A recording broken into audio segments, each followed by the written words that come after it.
నమస్కారం. ఈరోజు మనం నైజీరియాలోని ఇబడాన్ నగర శివార్లలో జరిగిన ఒక భయంకరమైన సంఘటన గురించి లోతుగా పరిశీలించబోతున్నాం. 2014లో కొందరు మోటార్ సైకిల్ టాక్సీ డ్రైవర్లు, అంటే అక్కడ ఒక్కడా అంటారు వాళ్ళని, వాళ్ళు దట్టమైన సోకా అడవిలో అనుకోకుండా ఒక పాడుబడిన వేర్హౌస్ను కనుగొన్నారు. లోపల వాళ్ళు చూసింది ఎంత భయంకరమంటే దాన్ని మాటల్లో పూర్తిగా చెప్పడం కూడా కష్టం. ఈరోజు మన దగ్గరున్న సమాచారం ఆధారంగా ఆ చీకటి రోజుల్లో అసలు ఏం జరిగిందో తెలుసుకునే ప్రయత్నం చేద్దాం. నమస్కారం. అవును, ఇది కేవలం ఒక హారర్ కథలాగా అనిపించినా దీని వెనక చాలా విషయాలున్నాయి. ఒక సమాజం యొక్క నిర్లక్ష్యం కనిపిస్తుంది, కొన్ని ప్రమాదకరమైన నమ్మకాలు, వ్యవస్థీకృత నేరం, ఇంకా అధికార యంత్రాంగం వైఫల్యం, ఇవన్నీ కలిసి జరిగిన ఒక విషాదమిది. ఆ ఒకడా యువకుల ధైర్యం, వాళ్ల పట్టుదల, వాళ్ళు ఎదుర్కొన్న భయంకర వాస్తవాలు, వీటిని విశ్లేషిద్దాం. కథ ఇబడాన్లో మొదలవుతుంది కదా, అది పెద్ద నగరమేనా? అవును, ఇబడాన్ చాలా పెద్ద నగరం. దాదాపు 35 లక్షల జనాభా ఉంటుంది. అక్కడ ఈ ఒక్కడా డ్రైవర్లు చాలామంది ఉంటారు. వాళ్లంతా ఎక్కువగా యువకులే. ఒకరికొకరు బాగా తెలుసు, ఒక బలమైన సమూహం అన్నమాట. వాళ్ల మధ్య ఐక్యత ఎక్కువ. వాళ్ల రోజువారీ జీవితం కష్టంగానే ఉంటుంది కదా? ఖచ్చితంగా. అయినా వాళ్ల మధ్య ఆ ఐక్యతే ఈ కథలో చాలా కీలక పాత్ర పోషించింది. ఎలాగా? 2014 మొదట్లో వాళ్ల గ్రూపులో 2 సభ్యులు అనుమానాస్పదంగా కనిపించకుండా పోయారు. ఓ. ఆ విషయం వెంటనే అందరికీ తెలిసి వాళ్లలో ఆందోళన మొదలైంది. పోలీసుల దగ్గరికి వెళ్లారు, కానీ పెద్దగా స్పందన రాలేదు. 2 మనుషులు కనిపించకుండా పోతే పోలీసులు పట్టించుకోలేదా? ఆశ్చర్యంగా ఉంది. అదే మరి, వాళ్ల ఫిర్యాదుల్ని చాలా తేలిగ్గా తీసుకున్నట్లు అనిపించింది. బహుశా అది వ్యవస్థలో ఉన్న నిర్లక్ష్యమో, లేక సమాజంలో అట్టడుగున ఉన్న వాళ్ల సమస్యల పట్ల చిన్నచూపో ఏమో చెప్పలేం. ఈ వైఫల్యమే తర్వాత ఘోరానికి కారణమైందంటారా? పరోక్షంగా అవుననే చెప్పాలి. పోలీసులు సరిగా స్పందించకపోవడంతో ఆ ఒక్కడాలే తమ సభ్యుల్ని వెతకడం మొదలుపెట్టారు. నగరం మొత్తం తిరిగారు, అడిగారు, కానీ లాభం లేకపోయింది. ఆ తర్వాతే కదా ల్యాండ్రే సిద్దికు అదృశ్యమైంది, మార్చి 22న అన్నారు. అవును, అదే సంవత్సరం మార్చి 22న పరిస్థితి ఇంకా భయంకరంగా మారింది. ల్యాండ్రే సిద్దికు అనే ఇంకో యువ ఒకడా కనిపించకుండా పోయాడు. కానీ ఇది ముందరి కేసుల కంటే భిన్నంగా జరిగిందట కదా? అవును, ముందరిద్దరూ వాళ్ల ఇళ్ల దగ్గర నుంచి మాయమయ్యారు. కానీ ల్యాండ్రే అందరూ చూస్తుండగానే పని మధ్యలో అదృశ్యమయ్యాడు. అంటే ఎలా? అతను తన సహచరులు రోజూ కలిసే ఒక మీటింగ్ పాయింట్ ఉంటుంది కదా, అక్కడ నుంచే 2 ప్రయాణికులను ఎక్కించుకుని వెళ్లాడు. ఆ పాయింట్లో అందరికీ ల్యాండ్రే తెలుసు. అందరూ చూశారా అతను వెళ్లడం? చూశారు, అంతా చూశారు. సాధారణంగా ఈ బైక్ రైడ్స్ చిన్నవే అంటారు కదా, మరి ల్యాండ్రే తిరిగి రాకపోవడం ఎందుకు అంత ఆందోళన కలిగించింది? అవును, సాధారణంగా నగరం లోపల కొన్ని కిలోమీటర్ల దూరమే ఉంటాయి ఆ రైడ్స్. కానీ గంటలు గడిచినా లాండ్రీ జాడలేదు. దాంతో అతని సహచరులలో కంగారు మొదలైంది. ఎవరో అన్నారు, ఫోన్ చేసి కనుక్కోండి అని. ఫోన్ చేశారా? చేశారు. లాండ్రీ వర్క్ ఫోన్కి కాల్ చేస్తే అది స్విచ్ ఆఫ్ అని వచ్చింది. Switch off? అది చాలా అనుమానాస్పదమే. ఒకడాలకి ఫోన్ ముఖ్యం గదా? చాలా ముఖ్యం. వాళ్ల పనికి ఫోనే ఆధారం. కస్టమర్ల కోసం, కమ్యూనికేషన్ కోసం ఎప్పుడూ ఆన్లోనే ఉంచుకుంటారు. అలా స్విచ్ ఆఫ్ అవ్వడం చాలా అసాధారణం. మరి తరువాత ఏం జరిగింది? అప్పుడే ఆ ఊహించిన సంఘటన జరిగింది. అకస్మాత్తుగా లాండ్రీ నుండి వాళ్ళకి కాల్ వచ్చింది. లాండ్రీ నుంచా? స్విచ్ ఆఫ్ అన్న ఫోన్ నుంచి కాకుండా? కాదు, అతని వర్క్ ఫోన్ నుంచి కాదు, అతని పర్సనల్ ఫోన్ నుంచి. చాలామంది ఒకడాలలాగే లాండ్రీ దగ్గర కూడా 2 ఫోన్లున్నాయి. బహుశా కిడ్నాపర్లు అతని వర్క్ ఫోన్ మాత్రమే లాక్కునుంటారు. ఓ. కాల్ ఎత్తిన వాళ్ళకి ఏం వినిపించింది? కాల్ ఎత్తిన వ్యక్తికి లాండ్రే గొంతు వినగానే షాక్ అయ్యాడు. వెంటనే ఫోన్ను స్పీకర్పై పెట్టాడు, అందరూ వినాలని. లాండ్రే ఏం చెప్తున్నాడు? లాండ్రే భయంతో వణికిపోతున్నాడు. సహాయం కోసం అరుస్తున్నాడు. తాను తనకు తెలియని మరో 8 మంది కిడ్నాప్ అయ్యామని చెప్పాడు. వాళ్ళందర్నీ ఏదో భూగర్భ జైలు లాంటి చీకటి ప్రదేశంలో బంధించారని చెప్పాడు. భూగర్భ జైలా? నేల కింద? నమ్మశక్యంగా లేదు. అవును, అతనే చెప్పాడు.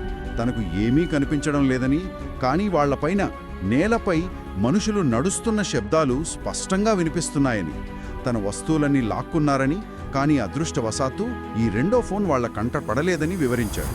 అతని మాటలు వెనుక మిగతా బందీల అరుపులు కూడా వినిపించాయా? వినిపించాయి, చాలా స్పష్టంగా వినిపించాయట. వాళ్లు కూడా ఎవరైనా తమ అరుపులు విని రక్షిస్తారేమోన ఆశతో పైకి అరుస్తున్నట్లు అనిపించింది. ఇది వింటుంటేనే భయంగా ఉంది. ఆ ఒక్కడాలేం చేశారో అప్పుడు? వాళ్లు కూడా భయపడ్డారు, కానీ ధైర్యం కోల్పోలేదు. లాండ్రే, భయపడకు, నువ్వు ఎక్కడున్నావో చెప్పు, మేమంతా వస్తున్నాం అని భరోసా ఇచ్చారు. లాండ్రే చెప్పాడా ఎక్కడున్నాడో? ఖచ్చితమైన లొకేషన్ చెప్పలేకపోయాడు, కానీ సోకా ఫారెస్ట్లోని ఒక ముడి మార్గం గురించి చెప్పాడు. ఇబడాన్ సిటీ బయట ఉన్న దట్టమైన అడవి అది. అక్కడికే తనను తీసుకువెళ్లారని చెప్పాడు. ఫారెస్ట్లో సరిగ్గా ఎక్కడున్నానో తెలియదు అని చెప్పి, కానీ మీరు ఈ మార్గంలో లోపలికి వస్తూ ఉండండి, బహుశా కొంత దూరం వచ్చాక భూమి లోపల నుండి మా అరుపులు మీకు వినిపించవచ్చు అని సూచించాడు. వెంటనే బయలుదేరారా వాళ్ళు? అవును, వెంటనే సుమారు 40 మంది ఒకడాలు తమ బైకులను స్టార్ట్ చేసి లాండ్రేను రక్షించడానికి సోకా ఫారెస్ట్ వైపు దూసుకుపోయారు. వాళ్ళు లాండ్రేను ఫోన్లోనే ఉండమని, దారి చూపిస్తూ ఉండమని చెప్పారు. కాల్ కనెక్ట్ అయ్యిందా? వాళ్ళు ఆ మాట పూర్తి చేయకముందే కాల్ కట్ అయిపోయింది. మళ్ళీ ట్రై చేస్తే ఆ నంబర్ కూడా స్విచ్ ఆఫ్ అని వచ్చింది. అయ్యో, అయినా ఆగలేదా? ఆగలేదు. హైవే దాటి లాండ్రీ చెప్పినట్లు ఫారెస్ట్ ఎంట్రన్స్కు చేరుకున్నారు. అక్కడ అతను చెప్పినట్లే 2 పూర్తిగా కాలిపోయిన కార్ల శిథిలాలు కనిపించాయి. అది చూశాక వాళ్ళకి నమ్మకం కలిగి ఉంటుంది కదా. ఖచ్చితంగా లాండ్రీ చెప్పింది నిజమేనని, అతను అక్కడే ప్రమాదంలో ఉన్నాడని వాళ్ళకు అర్థమైంది. అక్కడే బైకులు ఆపేశారు. ముందు దారి లేదు, దట్టమైన పొదలతో సన్నని కాలిబాట, బైకులు వెళ్లలేవు. వాళ్ళ దగ్గర ఆయుధాలు కూడా లేవన్నారు కదా. లేవు, ఏం ఆయుధాలు లేవు. కేవలం లాండ్రే మిగతా వారి అరుపుల కోసం చెవులు రిక్కించి చాలా నిశ్శబ్దంగా ఒకరి వెనుక ఒకరుగా ఆ కాలిబాటలో ముందుకు నడిచారు. అంత దట్టమైన అడవిలోకి ఆయుధాలు లేకుండా వెళ్లడమంటే చాలా ధైర్యం. మరి ఏమైనా అడ్డంకి వచ్చిందా? వచ్చింది. అదే జరిగింది. కొంత దూరం వెళ్ళాక హఠాత్తుగా వాళ్లకు 50 అడుగుల దూరంలో ఒక చెట్టు చాటు నుండి ఒక వ్యక్తి బయటకొచ్చాడు. ఎవరు అతను? ఎవరో తెలీదు. అతను ఏదో అరుస్తూ ఉన్నపడంగా తుపాకీతో వాళ్ల మీద కాల్పులు జరిపాడు. కాల్పులా? అవును. ఆ 40 మంది ఒక్కడాలు భయంతో వెనక్కి తిరిగి పరుగు పెట్టారు. తమ బైకుల దగ్గరికి చేరుకుని ఎలాగోలా నగరం చేరుకున్నారు. మొదటి ప్రయత్నం విఫలమైంది. ప్రాణాలతో బయటపడ్డారు, అదే గొప్ప విషయం. కానీ లాండ్రీని వదిలేయలేదు కదా. అస్సలు లేదు. వాళ్ల మీటింగ్ పాయింట్కి తిరిగి వచ్చాక చాలాసేపు చర్చించుకున్నారు. లాండ్రేను మిగతా బందీలను అలా వదిలేయటం కుదరదు అని నిర్ణయించుకున్నారు. పోలీసుల మీద నమ్మకం లేదు వాళ్ళకి.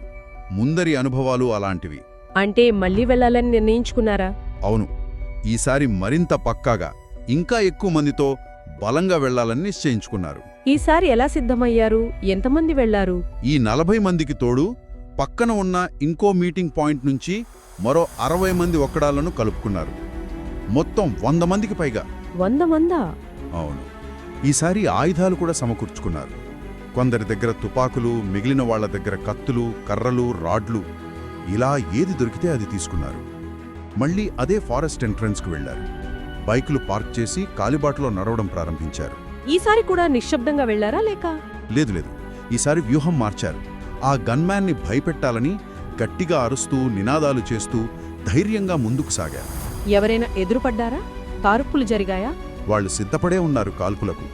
కాని ఆశ్చర్యంగా ఎవ్వరూ ఎదురుపడలేదు. ఎలాంటి ప్రతిఘటన లేదు. బహుశా 100 మంది అరుపులు విని అక్కడున్న గార్డులు పారిపోయి ఉంటారేమో. వాళ్ళు ఎంత దూరం వెళ్లారు? లాండ్రే చెప్పినట్టు ఏమైనా ఆనవాళ్లు దొరికాయా? చాలా దూరం నడిచాక వాళ్ళు ఒక పెద్ద ఖాళీ ప్రదేశానికి వచ్చారు. అక్కడొక చిన్న నది, దానిమీద ఒక పాత రాతి వంతెన కనిపించాయి. వంతెనకు అవతల వైపు 2 పాడుబడిన భవనాలున్నాయి. ఒకటి చిన్న గదిలాంటిది, రెండోది పెద్ద వేర్హౌస్. ఎత్తైన గోడలు, పైన ముళ్లకంచెతో ఉంది అది. సరిగ్గా అదే. వాళ్ళు ఆ వంతెన దాటుతుండగా నీళ్లల్లో వంతెన కింద ఒకడా లాండ్రీ బైకును గుర్తించాడు. నిజంగానా? లాండ్రీ బైకేనా అది? అవును. తుప్పు పట్టి సగం మునిగిపోయి ఉంది. కానీ అది లాండ్రీ బైకే అని వాళ్ళు గుర్తుపట్టారు. దాంతో లాండ్రీ ఇక్కడ ఎక్కడో ఉన్నాడని వాళ్ళ ఖాయమైపోయింది. ఆశ చిగురించింది. తర్వాత ఆ భవనాల్లోకి వెళ్లారా? అవును. వంతెన దాటి మొదట ఆ చిన్న గదిలోకి వెళ్లారు. తలుపు తెరిచే ఉంది. లోపల ఎవరూ లేరు. కాని నేల మీద వందలాది జతల బూట్లు, బట్టలు, పర్సులు, ఐడి కార్డులు కుప్పలు కుప్పలుగా పడి ఉన్నాయి. వందలాది వస్తువులా? అంటే? వాళ్ల అనుమానం మరింత బలపడింది. ఇన్ని వస్తువులిక్కడ ఎందుకున్నాయి? ఇవన్నీ ఎవరివి అని ఆలోచనలో పడ్డారు. తర్వాత ఆ పెద్ద వేర్హౌస్ వైపు వెళ్లారా? ఆ వాసన అక్కడ్నుంచి వచ్చిందా? అవును. తర్వాత వాళ్ల దృష్టి ఆ పెద్ద వేర్హౌస్ మీద పడింది. దాని ఎత్తైన గోడలో ముళ్లకంచె చూస్తేనే అది మామూలు చోటు కాదనిపించింది. దాని దగ్గరికి వెళ్లే కొద్దీ ఆ భరించలేని దుర్వాసన మరింత ఎక్కువైంది. లోపలికి ఎలా వెళ్లారు? గేట్ ఏమైనా ఉందా? వాళ్లు వేర్హౌస్ చుట్టూ చూశారు. మెయిన్ గేట్ మూసి ఉంది. వెనుకవైపు వెళ్లేసరికి గోడలో ఒక పెద్ద ఖాళీని ఒక తుప్పు పట్టిన రేకు షీటుతో కప్పి ఉంచడం గమనించారు. అదే దారి అనుకున్నారా? బహుశా అదే దారి అనుకుని వాళ్లల్లో ఒకరు తన దగ్గరున్న కత్తితో ఆ షీటును పక్కకు నెట్టారు. లోపల చిమ్మ చీకటి. ఆ వాసన ఇప్పుడు ఇంకా భయంకరంగా ఉంది. లోపలికి వెళ్ళడానికి భయపడలేదా? ఆ వాసన, చీకటి. భయపడ్డారు, చాలా భయపడ్డారు. కాని లాండ్రేను ఎలాగైనా రక్షించాలనే పట్టుదల వాళ్ళని ముందుకు నడిపింది. పోరాటానికి సిద్ధపడి కొందరు ధైర్యవంతులు ఆయుధాలతో ఆ చీకటి దారిగుండా వేర్హౌస్ లోపలికి అడుగుపెట్టారు. లోపల ఏం చూశారు? లోపల వాళ్లకు కనిపించిన దృశ్యానికి వాళ్లు భయంతో బిగుసుకుపోయారట. చేతుల్లోని ఆయుధాలు కింద పడిపోయాయి. నోట మాట రాలేదు. అంత భయంకరంగా ఏముంది లోపల? స్థానికులు ఏదో చెప్పారన్నారు కదా? అవును. తర్వాత తెలిసిన విషయం ఏంటంటే ఆ వేర్హౌస్కు ఇంకో రహస్య మార్గం ఉంది. కార్లు వెళ్లగలిగేంత పెద్దది. గత 10 ఏళ్లుగా ఒక నల్ల జీప్ నల్లటి అద్దాలతో రాత్రిపూట రెగ్యులర్గా ఆ దారిలో వేర్హౌస్కు వచ్చి వెళ్తూ ఉండేదట. 10 ఏళ్లుగానా? అవును. ఖచ్చితంగా రాత్రి 8 గంటలకు వచ్చి 9:30కు వెళ్లేదట. ఆ టైంలో వేర్హౌస్ నుంచి భయంకరమైన అరుపులు వినిపించేవని స్థానికులు చెప్పారు. పోలీసులకు చెప్పలేదా వాళ్ళు? చెప్పారు. చాలాసార్లు ఫిర్యాదు చేశారట. కాని పోలీసులు ఏమీ లేదు, కంగారు పడకండి అని చెప్పి పంపించేశారట. 10 ఏళ్లుగా ఫిర్యాదులొస్తున్నా పట్టించుకోలేదా? నమ్మశక్యంగా లేదు. అదే అత్యంత విచారకరం. కాలక్రమేణా ఆ నల్ల జీప్ రావడం, ఆ అరుపులు వినడం స్థానికుల జీవితంలో ఒక భాగంగా మారిపోయింది. పోలీసులు అప్పుడే దర్యాప్తు చేసుంటే ఎంతో మంది ప్రాణాలు నిలిచేవేమో. ఖచ్చితంగా. ఆ వేర్హౌస్ ఒక భయంకరమైన రహస్యాన్ని దాచిపెట్టిందని, అది ఒక అక్రమ ఉత్పత్తికి కేంద్రమని ఎప్పుడో తెలుసుండేది. ఆ ఉత్పత్తి ఏమిటి? ఇంతకీ ఆ ఒకడాల్లో లోపల ఏం చూశారు? ఆ నల్ల జీప్లో వచ్చే వ్యక్తి బయటి క్లయింట్ల నుండి ఆర్డర్లు తీసుకొచ్చేవాడట.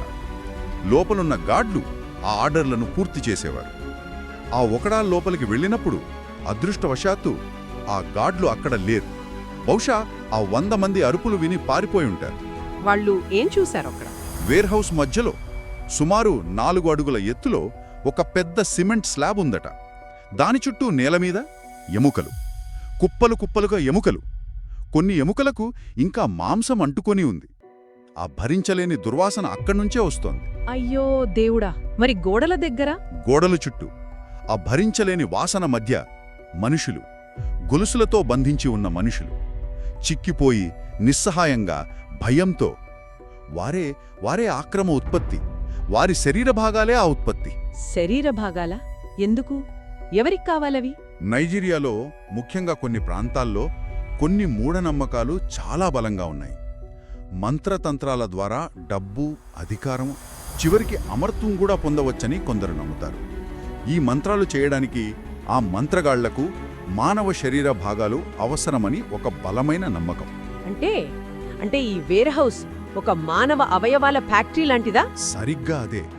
ఆ నల్ల జీప్లో వచ్చే వ్యక్తి క్లయింట్ల నుంచి ఆర్డర్లు తెచ్చేవాడు. గుండె, కాలేయం, కళ్ళు, నాలుకలు ఇలా ఏ భాగాలు కావాలో చెప్పి ఆ లిస్టును వేర్హౌస్లోని వాళ్ళకిచ్చేవాడు. వాళ్లు బందీలలో ఒకరిని ఎంచుకుని సంకెళ్లు విప్పి అందరూ చూస్తుండగానే ఆ మధ్యలో ఉన్న సిమెంట్ స్లాబ్ పైకి తీసుకెళ్లేవారట. దాన్ని స్లాటర్ స్లాబ్ అని పిలిచేవారని తర్వాత తెలిసింది. నమ్మలేకపోతున్నాను. ఎంత క్రూరం! దానిపై ఆ వ్యక్తి శరీర భాగాలను కోసి కావలసినవి తీసుకుని మిగిలిన దేహాన్ని పక్కకు పడేసేవారు. సేకరించిన భాగాలను ప్యాక్ చేస్తే నల్ల జీప్ వ్యక్తి వచ్చి తీసుకువెళ్లేవాడు. ఒకవేళ ఆ వ్యక్తి బతికి ఉంటే మరో గదికి తీసుకెళ్లి ఆ వెనుక గదిలో ఇంకేం దొరికాయి? ఆ వెనుక గదిలో వాళ్ళని చంపడానికి వాడే సాధనాలు కనిపించాయట. ఒక తాత్కాలిక గిల్టిన్ లాంటిది, అంటే తల నరికే యంత్రం. అలాగే సంకెళ్లతో బంధించి ఉన్న ఒక పెద్ద మొసల వేర్హౌస్ లోపల? అవును. బహుశా చనిపోయినా లేదా చావడానికి సిద్ధంగా ఉన్న బందీలను దానికి ఆహారంగా వేసేవారేమో అని అనుమానం. ఈ ఘోరాన్ని చూసిన ఒకడాళ్ళు ఏం చేశారు? లాండ్రీ దొరికాడా ఇంతకీ? వాళ్ళు ఆ షాక్ నుంచి తేరుకుని వెంటనే అక్కడ సంకెళ్లతో ఇంకా ప్రాణాలతో ఉన్న వాళ్లను విడిపించడం మొదలుపెట్టారు. మొత్తం 23 మందిని రక్షించారు. వాళ్ల పరిస్థితి చాలా దయనీయంగా ఉంది. కొందరు రోజుల తరబడి తిండి, నీళ్లు లేకుండా చిత్రహింసలు అనుభవించారు. కానీ లాండ్రే? కానీ వాళ్లలో లాండ్రే సిద్దుకు లేడు. లేడా? ఎక్కడికి పోయాడు? లాండ్రీ ఆచూకీ దొరకలేదు. లాండ్రీ చెప్పిన ఆ భూగర్భ జైలు కోసం నేలంతా తట్టి చూశారు, కానీ అలాంటి ఆనవాళ్లు ఏమీ కనిపించలేదు. బయటపడిన వాళ్ళని అడిగితే వాళ్ళకి దాని గురించి ఏమీ తెలియదు. చాలామంది అసలు మాట్లాడే పరిస్థితిలోనే లేరు. ఇంతలో పోలీసులు వచ్చారా? వాళ్ళేం చేశారు? ఈ వార్త కాటుతీలాగా వ్యాపించడంతో పోలీసులు, మీడియా అంతా అక్కడికి చేరుకున్నారు. ఒకనాడో పోలీసులను బతిమాలారు ఈ ప్రదేశం మొత్తం తవ్వించాలని. లాండ్రీ మిగతా వాళ్లు చెప్పిన ఆ భూగర్భ జైలు ఎక్కడో ఇక్కడే ఉండుంటుందని, దాని ద్వారం కనుగొనాలని. చాలా మంది ఇంకా భూగర్భ సెల్స్ లో బంధించబడి ఉండొచ్చని వాళ్ళు గట్టిగా నమ్మారు. పోలీసులు ఒప్పుకున్నారా? తవ్వకాలకు ఒప్పుకోలేదు. అదే విచిత్రం. పోలీసులు అందుకు నిరాకరించారు. పైగా కొన్ని రోజులకే దర్యాప్తుకు ఆటంకం కలుగుతుందని ఏదో కారణం చెప్పి ఆ మొత్తం వేర్హౌస్ను బుల్డోజర్లతో కూల్చేశారు. కూల్చేశారా? ఎందుకు? ఆధారాలన్నీ నాశనం చేసినట్లే కదా. అవును, కీలకమైన ఆధారాలన్నీ నాశనమయ్యాయి. దర్యాప్తు కూడా కొద్ది రోజులకే నామమాత్రంగా ముగించేశారు. ఇది చాలా అనుమానాస్పదంగా ఉంది. పోలీసులు ఎందుకలా చేశారు? మరి ఆ ఒక్కడాలేం చేశారు తర్వాత? వాళ్లు పోలీసుల తీరుతో చాలా నిరాశ చెందారు. అయినా పట్టు వదల్లేదు. వారాల తరబడి ప్రతిరోజూ ఆ కూలిన శిథిలాల దగ్గరికి వచ్చి వాళ్ల స్నేహితుడు లాండ్రీ దొరుకుతాడనే ఆశతో, లేదా కనీసం ఆ భూగర్భ జైలు ఆనవాళ్లైనా దొరుకుతాయనే ఆశతో తవ్వకాలు జరిపారు. కానీ లాభం లేకపోయింది. లాండ్రే మిగతా వాళ్ల గతి ఏమైందో తెలియలేదా? ఎప్పటికీ తెలియలేదు. లాండ్రే, అతనితో పాటు ఫోన్లో చెప్పిన ఆ 8 మంది, అలాగే మొదట అదృశ్యమైన 2 ఒక్కడాలు, వాళ్ల ఆచూకీ దొరకలేదు. బహుశా వాళ్లందరూ కూడా అదే వేర్హౌస్లోనో లేదా ఆ అంతుచిక్కని భూగర్భ జైల్లోనో బలిపోయి ఉండవచ్చు. ఎంతమంది చనిపోయి ఉంటారక్కడ? ఖచ్చితమైన సంఖ్య ఎప్పటికీ తెలియదు. కానీ అక్కడ దొరికిన వందలాది బట్టలు, బూట్లు, వస్తువులు చూస్తే బాధితుల సంఖ్య వందల్లోనే ఉంటుందని అంచనా. ఈ ఘోరానికి ఎవరైనా బాధ్యులుగా తేలారా? ఎవరినైనా అరెస్ట్ చేశారా? అధికారికంగా ఎవ్వరూ శిక్షించబడలేదు. ఆ నల్ల జీపు వ్యక్తి ఎవరో, ఈ దారుణాన్ని నడిపించిన సూత్రధారులెవరో బయటికి రాలేదు. అయితే వేర్హౌస్ కనుగొన్న కొన్ని రోజుల తర్వాత ఒకడాలు తవ్వకాల కోసం మళ్లీ అక్కడికి వెళ్ళినప్పుడు ఏం జరిగింది? ఒక వ్యక్తి ఆ శిథిలాల దగ్గర అనుమానాస్పదంగా తిరుగుతూ కనిపించాడు. వాళ్ళతని పట్టుకుని చూస్తే అతని జేబులో చాలా మానవ నాలుకలు, డజన్ల కొద్ది సిమ్ కార్డులు దొరికాయి. మానవ నాలుకలా? సిమ్ కార్డ్లా? అతను కూడా ఆ ముఠా సభ్యుడా? అవుననే వాళ్ళు భావించారు, లేదా అవయవాల కోసం వచ్చిన వాడిని అనుకున్నారు. ఆగ్రహంతో, నిస్సహాయతతో అక్కడికక్కడే అతనికి శిక్ష విధించారు. అంటే చంపేశారు. చట్టాన్ని చేతుల్లోకి తీసుకున్నారు. అవును, అది తప్పే. కానీ వాళ్ల పరిస్థితి, వ్యవస్థపై వాళ్లు కోల్పోయిన నమ్మకం దానికి కారణమయ్యాయి. ప్రాణాలతో బయటపడిన వాళ్లలో ఒక మహిళ తన అనుభవాన్ని చెప్పిందట కదా? అవును, అది కూడా చాలా షాకింగ్ విషయం. ఆమె ఇబడాన్లోనే ఉండే చదువుకున్న మహిళ, మంచి కుటుంబం. ఒకరోజు ఇంటి బయట ఉండగా ఒక వ్యాన్ వచ్చి ఆగింది. అందులో నుంచి సూట్లు వేసుకున్న కొందరు దిగి తాము పోలీసులమని, ఒక కేసు విషయంలో అరెస్టు చేస్తున్నామని స్టేషన్కు రావాలని చెప్పారు. ఆమె నమ్మిందా? వాళ్లు చాలా ప్రొఫెషనల్గా కనిపించడంతో ఆమె ఏమాత్రం అనుమానించకుండా వ్యాన్ ఎక్కింది. కాని వ్యాన్ కదిలి కొంత దూరం వెళ్లాక కాని ఆమెకు అర్థం కాలేదు వాళ్లు పోలీసులు కారని, తనను కిడ్నాప్ చేశారని. అంటే కేవలం బలహీనులనే కాదు, ఇలా మోసం చేసి కూడా జనాల్ని అపహరించారా? బహుశా ఇలాగే చాలామందిని మోసగించి గంటలోపే ఆ సోకా ఫారెస్ట్ వేర్హౌస్కు తీసుకొచ్చుంటారు. అక్కడ వాళ్ల బట్టలు, వస్తువులు లాక్కుని ఆ నరకంలోకి నెట్టి ఉంటారు. వింటుంటేనే ఒళ్ళు జలధరిస్తోంది ఈ సోకా ఫారెస్ట్ వేర్హౌస్ కథ. మానవ క్రూరత్వానికి నిజంగా హద్దే లేదనిపిస్తోంది.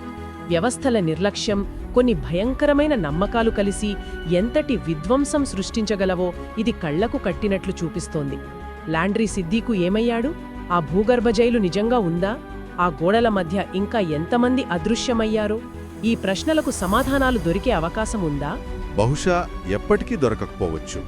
కానీ ఈ సంఘటన మనల్ని కొన్ని తీవ్రమైన ప్రశ్నల ముందు నిలబెడుతుంది. సంవత్సరాల తరబడి స్థానికులు అనుమానాస్పద కార్యకలాపాలను గమనిస్తున్నా, రాత్రిపూట అరుపులు వింటున్నా, ఫిర్యాదులు చేస్తున్నా అధికార యంత్రాంగం ఎందుకు కళ్ళు మూసుకుంది?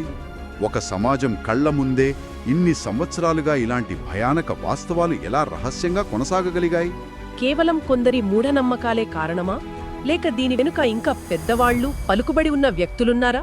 సమాజంలో పాతుకుపోయిన కొన్ని నమ్మకాలు, వ్యవస్థల వైఫల్యం, ప్రజల భయం లేదా వాళ్ల నిర్లిప్తత, ఇవన్నీ కలిసి ఇలాంటి చీకటి కోణాలను ఎలా పెంచి పోషిస్తాయో దీని గురించి మనం ఆలోచించాల్సిన అవసరం ఎంతైనా ఉంది. ఇది కేవలం నైజీరియాకు సంబంధించిన సమస్య కాదు. ఎక్కడైనా ఎప్పుడైనా ఇలాంటివి జరగడానికి ఆస్కారం ఉందని మనం గుర్తుంచుకోవాలి. అవును, చాలా ముఖ్యమైన విషయం అది.